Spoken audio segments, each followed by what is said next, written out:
जय माता दी दोस्तों। आज हम नवरात्रि के चौथे दिन की शक्ति माँ कुष्मांडा की पावन कथा सुनेंगे। तो चलिए शुरू करते हैं। नवरात्रि में चौथे दिन की देवी को कुष्मांडा के रूप में पूजा जाता है। अपनी मंद हल्की हंसी के द्वारा अंड यानी कि ब्रह्मांड को उत्पन्न करने के कारण इस देवी को कुष्मांडा नाम से अभिहित किया गया है। जब सृष्टि नहीं थी, चारों तरफ अंधकार ही अंधकार था, तब इसी देवी ने अपने ईशित हास्य से ब्रह्मांड की रचना की थी। इसीलिए इस सृष्टि की आदि स्वरूपा या आदि शक्ति कहा गया है। इस देवी की 8 भुजाएं हैं, इसीलिए अष्टभुजा कहलाती हैं ये।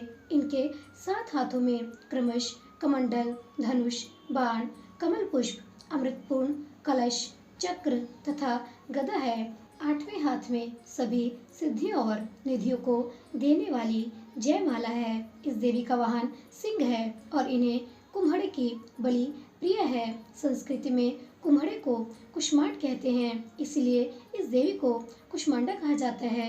इस देवी का वास सूर्यमंडल के भीतर लोक में है। सूर्य लोक में रहने की शक्ति क्षमता केवल इन्हीं में है, इसीलिए इनके शरीर की कांति और प्रभा सूर्य की भांति दिव्यमान है। इनके ही तेज से दशों दिशाएं आलोकित हैं। ब्रह्मांड की सभी वस्तुओं और प्राणियों में इन्हीं का तेज व्यापक है।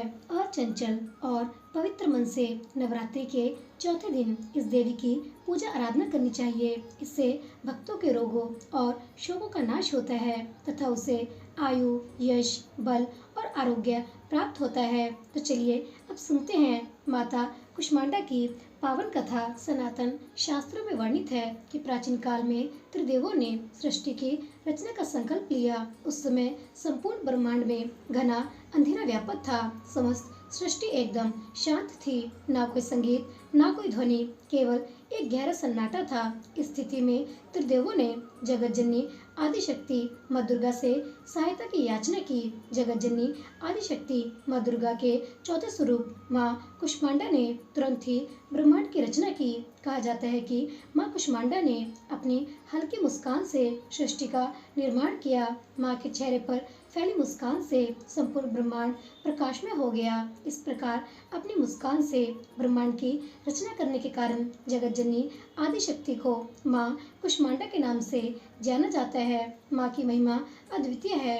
माँ का निवास स्थान सूर्यलोक है। शास्त्रों के मुताबिक माँ कुष्मांडा सूर्यलोक में निवास करती हैं। ब्रह्मांड की सृष्टि करने वाली माँ कुष्मांडा के मुखमंडल पर जो तेज है वही सूर्य को प्रकाशवान बनाता है। माँ सूर्यलोक के भीतर और बाहर हर स्थान पर निवास करने की क्षमता रखती हैं। माँ के मुख पर एक तेजोमय आभा प्रकट होती है, जिससे समस्त जगत का कल्याण होता है। उन्होंने सूर्य के समान कांतिमय तेज का आवरण धारण किया हुआ है। यह तेज केवल जगत जननी आदिशक्ति माँ कुष्मांडा के द्वारा ही संभव है। तो दोस्तों, यह थी नवरात्रि के चौथे दिन की माँ आदिशक्ति माँ कुष्मांडा की पावन कथा।